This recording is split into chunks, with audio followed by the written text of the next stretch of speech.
बिस्मिल्लाहिर्रहमानिर्रहीम viewers, last lecture में हम ड्राइव्ड सेट की डेफिनेशन कर चुके हैं। कुछ एग्जांपल्स भी हमने की थी, कुछ सेट्स के ड्राइव्ड सेट भी फाइंड किए थे और एक रिज़ल्ट हमने प्रूव किया था। और वो रिज़ल्ट क्या था? The derived set of a subset of a discrete matrix space is an empty set.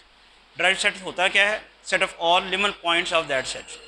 तो आज का रिज़ल्ट जो हम प्रूव करने जा रहे हैं वो ये है, if x is the limit point of a subset A of a metric space X D. Small x एक लिमिट पॉइंट है सेट ए का, then each open sphere centred at x contains infinite number of points of A different from x। Limit point की definition किसी को याद है? क्या थी भला? लिमिट पॉइंट की डेफिनेशन ये थी कि अगर कोई set if x is a limit point of a,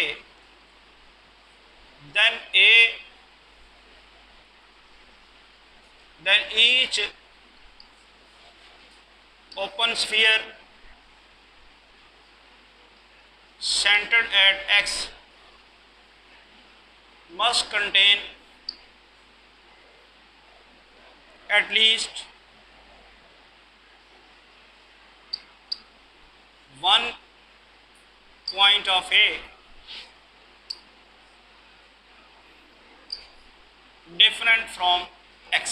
ये लिमिट पॉइंट की डेफिनेशन में अब तीसरी दफ़ा दोबारा लिखी। पहले लेक्चर में भी आपको बताई थी लिमिट पॉइंट की डेफिनेशन, उसके बाद कल जब हमने ड्राइव्ड सेट, पिछले लेक्चर में जब ड्राइव्ड सेट डिफाइन किया तब भी लिखी, और अब मैं इस थ्योरम के लिए भी लिख रहा हूँ। इस डेफिनेशन में और इसमें क्या फ़र्क है ज़रा गौर से देखें और मुझे दोनों को देखते हुए बताएं कि what's the difference between these two. जी क्या कह रहे हैं?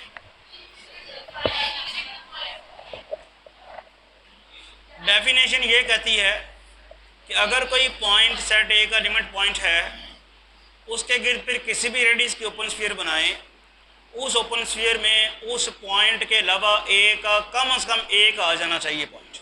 ये डेफिनेशन। थ्योरम ये कहता है एक नहीं, इनफिनिट होंगे। डेफिनेशन की रिक्वायरमेंट इनफिनिट नहीं है, लेकिन थ्योरम कहता है कि अगर आप इस डेफिनेशन को फॉलो करें इन ट्रू सेंस तो फिर एक नहीं आएगा, इन्फिनिट आएंगे। बात समझ आइए आपको? रिक्वायरमेंट एक की है, लेकिन वो कहता है कि आप अगर इस डेफिनेशन को फॉलो करेंगे तो इन्फिनिट आएंगे। अब आप जो आप लोग कहते हो कि समझ नहीं आती, वो ज़रा समझने की कोशिश करें तो समझ आएगी ना। डेफिनेशन की रिक्वायरमेंट ये है कि अगर कोई पॉइंट किसी सेट का लिमिट पॉइंट है, उसके गिर्द किसी भी रेडियस की ओपन स्फीयर बनाई जाए, छोटे से छोटे रेडियस की या बड़े से बड़े रेडियस की ओपन स्फीयर, क्योंकि यहाँ लफ्ज़ ईच है। इस ओपन स्फीयर में ए का कम से कम एक और पॉइंट आ जाएगा जो एक्स से मुख्तलिफ होगा। दो कंडीशन है, ए का पॉइंट होगा और एक्स से मुख्तलिफ होगा, लिमिट पॉइंट से मुख्तलिफ होगा। थ्योरम कहता है कि अगर आप इस डेफिनेशन को ओबे करेंगे तो फिर एक नहीं आएगा, इन्फिनिट आएगा। अब इसकी ज़रा पिक्चर समझाने के लिए आपने ये जो मैं पिक्चर बनाने लगा हूँ, डायग्राम बनाने लगा हूँ, थ्योरम का प्रूफ इस तरह नहीं करना, लेकिन सिर्फ आपको समझाने के लिए। अगर स्मॉल एक्स ए का लिमिट पॉइंट है तो ये स्मॉल एक्स को सेंटर मान के, ये स्मॉल एक्स है, इसको सेंटर मान के मैं एक ओपन स्फीयर बनाता हूँ जिसका रेडियस कितना है? जिसका रेडियस आर है। और बात क्या कर रहे हैं हम? बात क्या कर रहे हैं कि ये स्मॉल एक्स ए का लिमिट पॉइंट है। जब स्मॉल एक्स को सेंटर मान के ए का ओपन स्फीयर बनाई जाएगी तो लिमिट पॉइंट की डेफिनेशन के मुताबिक क्या होगा? आप बताओ। ओपन स्फीयर मैंने बना ली है, उस लिमिट पॉइंट की डेफिनेशन के मुताबिक अब क्या होना चाहिए? एक्स कह रहा था कि मैं लिमिट पॉइंट हूँ ए का, उसको मैंने सेंटर मान के एक ओपन स्फीयर बना लिया। अब होना क्या चाहिए? अब होना ये चाहिए कि इस ओपन स्फीयर में ए का कोई एक और पॉइंट आ जाना चाहिए जो एक्स से मुख्तलिफ डिफरेंट हो। अब होना ये चाहिए, वो ये कह रहा है if X is the limit point of A then each open sphere centred at X must contain at least one point of A different from X. ये जो ओपन स्फीयर बनाई है इसमें कम से कम एक पॉइंट और आ जाना चाहिए जो एक्स से मुख्तलिफ हो। बात क्लियर होगी? ठीक।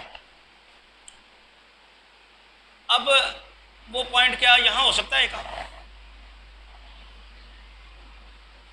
जो इस ओपन स्फीयर के अंदर कोई पॉइंट आना चाहिए, इस ओपन स्फीयर में कोई पॉइंट आना चाहिए एक, क्या यहाँ हो सकता है? यहाँ हो सकता है? यहाँ तो बिल्कुल नहीं हो सकता ना। जो पॉइंट हम अंदर आना चाहिए वो यहाँ तो नहीं हो सकता। यहाँ हो सकता है, यहाँ भी नहीं हो सकता। ये ओपन स्फीयर की क्या है? बाउंड्री है। जो पॉइंट ओपन स्फीयर में आना चाहता है कब आता होता है? जब उसका सेंटर से डिस्टेंस लें तो रेडियस से कम आए। जो मैं यहाँ पॉइंट लूँगा वो तो रेडियस के बराबर होगा उसका डिस्टेंस। जो मैं पॉइंट यहाँ लूँगा उसका भी रेडियस से डिस्टेंस, उसका भी सेंटर से डिस्टेंस रेडियस के बराबर होगा। तो ये जो बाउंड्री है ओपन स्फीयर की, यहाँ तो नहीं होगा, वो अंदर हो सकता है यहाँ पे, और वो ये यहाँ भी हो सकता है, यहाँ भी हो सकता है। यहाँ ये चीज़ नहीं होने देगी।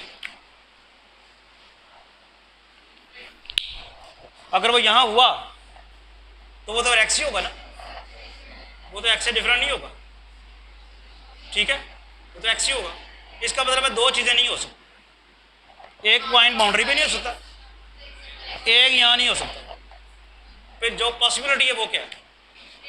वो ये, लेट्स सपोज के वो ये, अब ये जो वाई है, वाई इस ओपन स्फीयर को बिलोंग कर रहा है, ठीक है। और ऑब्वियसली वाई इस ओपन स्फीयर को बिलोंग करने का मतलब क्या है कि वाई का जब एक्स से डिस्टेंस लिया जाए तो वो रेडियस से लेसर है। ठीक होगी बात? अब मैं करने ये लगाऊं D Y X less than R है, तो अगर मैं ये सपोज कर लूँ कि इन दोनों के दरमियान डिस्टेंस r1 है, वाई और एक्स, ऑब्वियसली वो r से तो छोटा है, तो कुछ तो है ना, पॉइंट भी डिफरेंट है, तो फिर भी कोई ना कोई नॉन ज़ीरो डिस्टेंस होगा क्योंकि पॉइंट डिफरेंट है। वाई जो एक्स के बराबर नहीं है तो इनका डिस्टेंस ज़ीरो से बड़ा होगा। ये बात सबको समझ आ गई है? कुछ लोगों को नहीं समझ आई।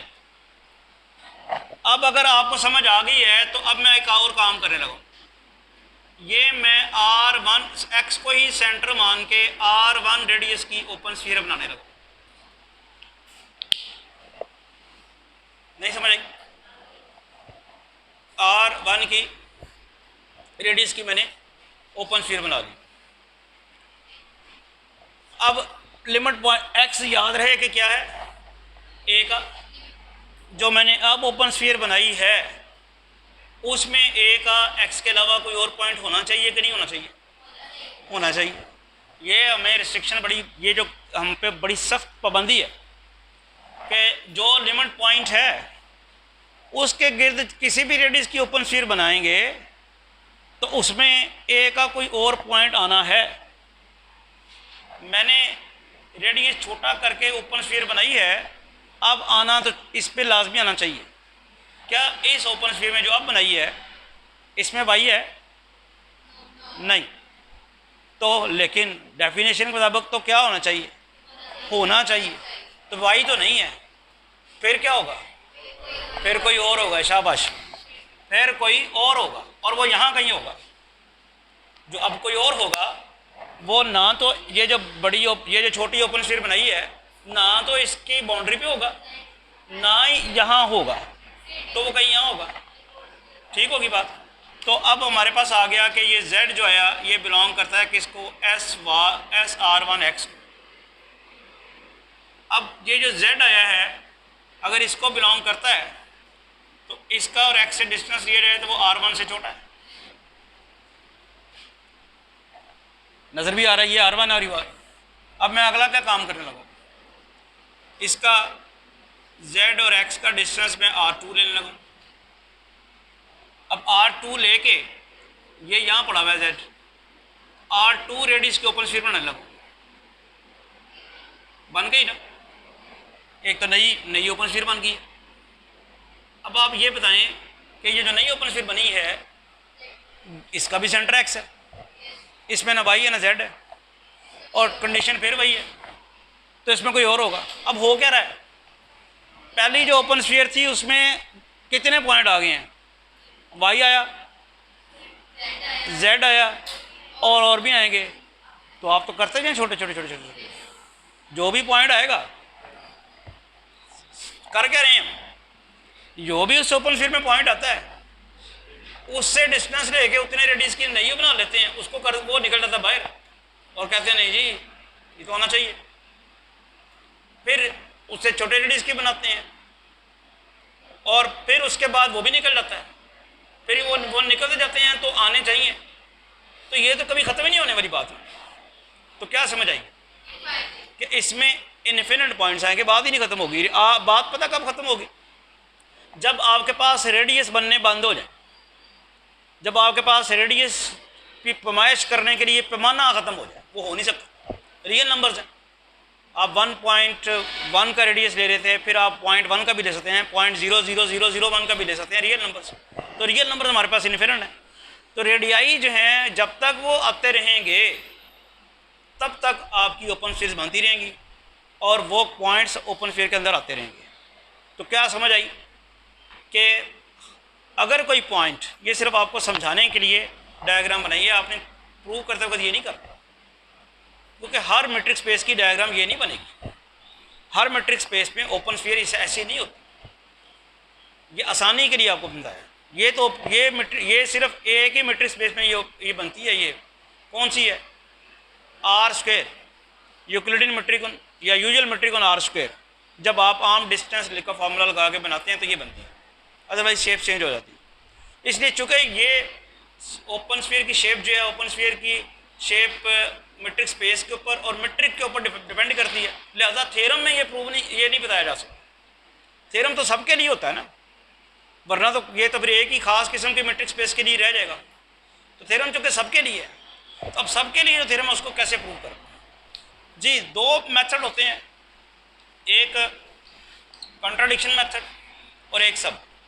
इन्फॉर्मेशन क्या है कि कोई लिमिट पॉइंट है सेट ए का और आपने साबित करना है कि उस ओपन स्फीयर में एक से एक्स के अलावा इन्फिनिट पॉइंट्स करते हैं हम कॉन्ट्राडिक्शन से। Let X be a limit point of A. ठीक है, करना साबित ये है कि इसके गिर्द किसी भी रेडियस की ओपन स्फीयर बनाई जाए उसमें इन्फिनिट पॉइंट्स आएंगे। लेट एन, बल्कि इसको सपोज ऑन कॉन्ट्रैरी भी लिख सकते हैं आप। सपोज ऑन कॉन्ट्रैरी लिखें,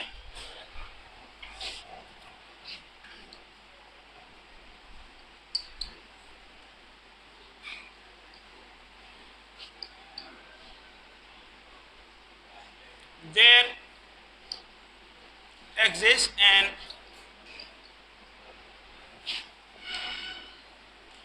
open sphere S R x. वो कह रहा था हर ओपन स्फीयर में इन्फिनिट पॉइंट्स होंगे। आपने उसकी बात नहीं मानी, आपने कहा नहीं जी कम से कम एक ओपन स्फीयर ऐसी एग्जिस्ट कर रही है जिसमें इन्फिनिट पॉइंट्स नहीं है बल्कि finite points.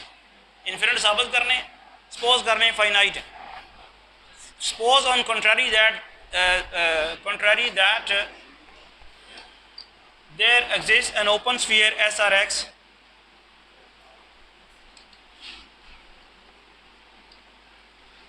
which contains only finite number of elements of x, elements of A। हमने सिर्फ उसके elements of A different from x, हमने उसके सपोज कर लिया। साबित क्या करना था कि हर ओपन स्फीयर में एक्स के, हर ओपन स्फीयर में एक्स के अलावा कैपिटल ए के इन्फिनिट पॉइंट्स होंगे। हमने सपोज कर लिया कि एक ओपन स्फीयर ऐसी एग्जिस्ट कर रही है जिसमें सिर्फ फाइनाइट पॉइंट्स। फर्दर ये भी अज्यूम कर लेते हैं कि वो फाइनाइट पॉइंट्स कौन से हैं। ठीक है, let these finite points be x1 x2 up to X N, ये हमने सपोज कर। देन होगा क्या, ये इस ओपन स्फीयर में शामिल है। Then X N belong to S R X for all X I कर लेना, I varies from 1 to n। ये बात समझ नहीं, बोला क्या किया मैंने कहा जी कि उसमें जो ए के फाइनाइट पॉइंट्स हैं वो मैंने सपोज कर लिए हैं। कौन से सपोज कर लिए हैं? x1 x2 up to xn। इसका मतलब है कि ये सारे के सारे पॉइंट्स जो हैं फाइनाइट पॉइंट्स ओपन स्फीयर में मौजूद हैं, और ये ए के भी हैं, ए में भी मौजूद, इस ओपन स्फीयर में मेरे पास मौजूद है।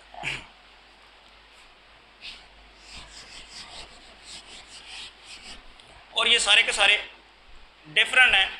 मैं लिखना चाह रहा था कि x1 belong to this open sphere, x2 belong to this open sphere, x3 belong to this open sphere, xn belong to this open sphere. ये लिखने के बजाय मैंने xi लिख दिया और i का बता दिया कि 1 से लेके n तक। इसका मतलब अब यही है कि ये यही लिखा हुआ x1 x2 up to xn, ये इस ओपन स्फीयर के पॉइंट्स हैं। अगला काम, ये जो डिस्टेंसेस होंगे dxi x, ये क्या होंगे? लेस देन आर होंगे कि नहीं? आर से छोटे होंगे। हम ये सपोज कर लेते हैं कि इनके distances dxi x be equal to R I greater than 0। इसका मतलब समझते हैं? इसका मतलब है मैंने ये लिखा है dx1 x, इसका डिस्टेंस r1, dx2 x, इसका distance r2, so one dxn x, इसका डिस्टेंस rn। ये लिखा है मैंने। बजाय इसके कि मैं वो सारा कुछ लिखता, मैंने ये लिख दिया dxi x is equal to ri। अभी तक का कोई इशू है तो बताइए। पहला स्टेप क्या है? करना ये था कि जो लिमिट पॉइंट है उसके गिर्द किसी भी रेडियस की ओपन स्फीयर बनाई जाए तो उसमें x के अलावा, स्मॉल x के अलावा कैपिटल A के इन्फिनिट पॉइंट्स होंगे। हमने उसकी बात नहीं मानी। हमने कहा जी एक ओपन स्फीयर है जिसमें स्मॉल x के अलावा कैपिटल A के सिर्फ फाइनाइट पॉइंट्स, उस ओपन स्फीयर को हमने कहा SRX। और जो फाइनाइट पॉइंट्स हमने दावा किया कि इसमें हैं वो हमने ले लिए x1 up to x2। अब ये सारे के सारे पॉइंट डिफरेंट, इनके डिस्टेंसेस ले लिए हैं dxi x, जो कि किसके बराबर है? ri के, ri ग्रेटर देन 0, ri यानी ये यहाँ पे सिचुएशन समझ आई हुई। अब मुझे नहीं पता कि ये जो मैंने r1 r2 r3 rn distances लिए हैं पॉइंट्स, इनमें बड़ा कौन सा है, छोटा कौन सा? यानी मैं अगर आप ये सपोज करूं, मुझे फिर ज़रा डायग्राम बना के आपको बताना है। डायग्राम इधर बना लेते हैं कि ये वो पॉइंट x है, ठीक है। अब ज़रा समझते जाएं कि बड़ा क्रूशल स्टेज है। ये पॉइंट x है, मैं आपको सिर्फ समझाने के लिए, ये पॉइंट x1, ये पॉइंट x2, ये point x N let's suppose, और ये वो बड़ी ओपन स्फीयर है जिसकी हम बात कर रहे हैं। ये वो ओपन स्फीयर है SRX जिसके अंदर कैपिटल A के फाइनाइट पॉइंट्स हमने लिए हुए हैं, और वो फाइनाइट पॉइंट्स हमने सपोज किए हैं x1 x2 x3 x, वो मैंने सपोज कर लिए। सेंटर उसका बड़ी ओपन स्फीयर का x ही है। अब x का x1 से कुछ डिस्टेंस होगा, वो मैंने r1 कहा है। x का x2 से कुछ डिस्टेंस होगा, वो मैंने r2 कहा है। x का xn से डिस्टेंस होगा, वो rn कहा है। ये जो डायग्राम आपको बनाई गई है, समझाई गई है, इस डायग्राम में आपको सबसे छोटा रेडियस कौन सा लगता है? x1 नहीं r1। ये जो डायग्राम मैंने आपको समझाने के लिए बनाई है, इसमें आपको सबसे छोटा रेडियस नज़र आ रहा है कि वो r1 है। अब सवाल मेरा ये है, ये जो r1 रेडियस की ओपन स्फीयर बनाई है, इसमें क्या x1 मौजूद है? क्योंकि x1 पड़ा हुआ है इसकी बाउंड्री पे, x1 मौजूद नहीं है। क्या x2 मौजूद है? क्या कोई मौजूद नहीं। हुआ क्या है फिर? आपको एक ओपन स्फीयर मिल गई है जिसमें स्मॉल एक्स के अलावा कैपिटल ए का कोई भी और पॉइंट मौजूद नहीं है। तो अब सवाल ये है कि क्या इस सूरत हाल में स्मॉल एक्स कैपिटल ए का लिमिट पॉइंट रहा है? नहीं रहा। लिमिट पॉइंट के लिए तो क्या होना चाहिए था? कम अज़ कम तो एक होता। तो हमने क्या कंक्लूड किया है? हमने कंक्लूड ये किया है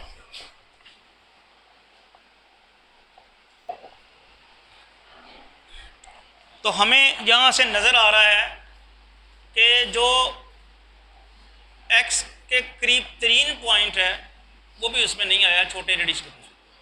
यानी पिक्चर बना के आपको समझाने का मकसद सिर्फ इतना था कि आपको ये बताया जाए कि इस सिचुएशन में R1, R2, R3 up to Rn में से जो भी सबसे छोटा रेडियस होगा उस रेडियस की ओपन स्फीयर बनाई जाए तो उसमें स्मॉल एक्स के अलावा ए का कोई और पॉइंट नहीं आएगा।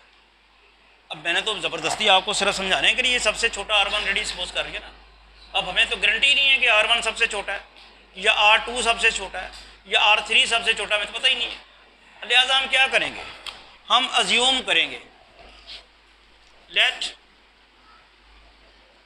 R asterisk be equal to minimum of R1, R2, Rn। ये हमने सपोज करना। R1 से लेके Rn तक हमें नहीं पता कौन सबसे छोटा है, वो हमने क्या कर लिया। अगर हम R1 लिखें तो ये गलत हो, समझाइए। हम ज़बरदस्ती क्यों R1 को सबसे छोटा कह रहे हैं, ज़बरदस्ती क्यों X1 को नियरेस्ट पॉइंट कह रहे हैं? नहीं, डायग्राम तो बनानी नहीं ना आपने, डायग्राम तो बनानी नहीं, ये तो आपको समझाने के लिए बनाई है, ये तो सिर्फ समझाने के लिए बनाई है। मैं बता रहा हूँ कि प्रूफ तो ये है जो कि जनरल प्रूफ है हर किस्म के मैट्रिक्स स्पेस के लिए। तो उसमें तो डायग्राम आप नहीं बनाएंगे, डायग्राम तो आपको समझाने के लिए बनाई है कि आपको समझ आ जाए कि अगर सबसे छोटा ये है तो उसमें कुछ नहीं आएगा। तो हम R1, R2, Rn में से सबसे छोटा इनमें से कोई बाहर नहीं लिखेंगे। इनमें से कोई बाहर लिखने का मतलब होगा कि हमने उसको ज़बरदस्ती छोटा किया सबसे, वो नहीं करना। अलबत्ता अगर इनमें से R1 सबसे छोटा है तो R स्टेरिक जो है वो R1 के बराबर आ जाएगा।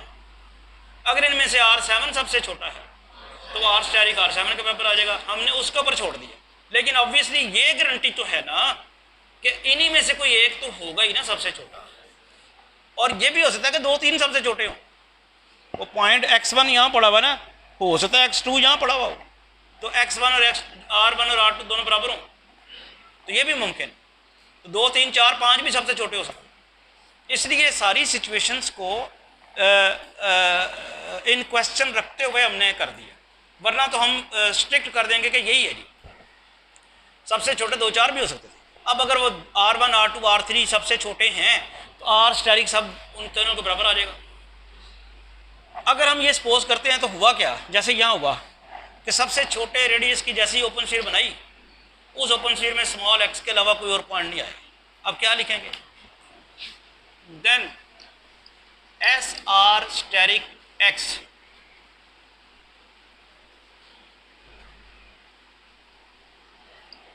does not contain any point of A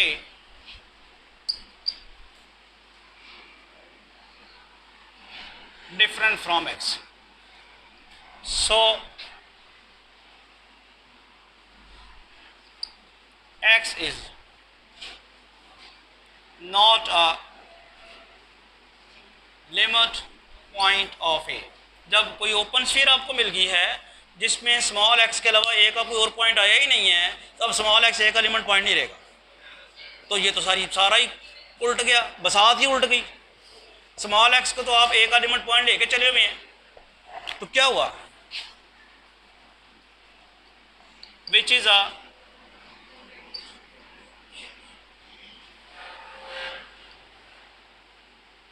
so our assumption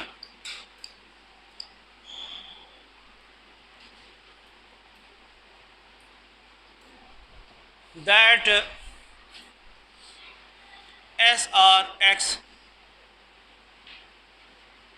contains only finite number of points of A is wrong.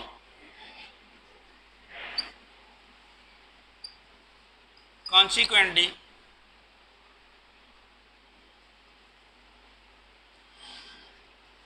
each open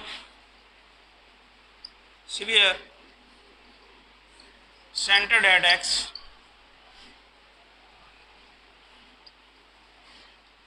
contains infinite points of A different from X. So this is not the part of the proof.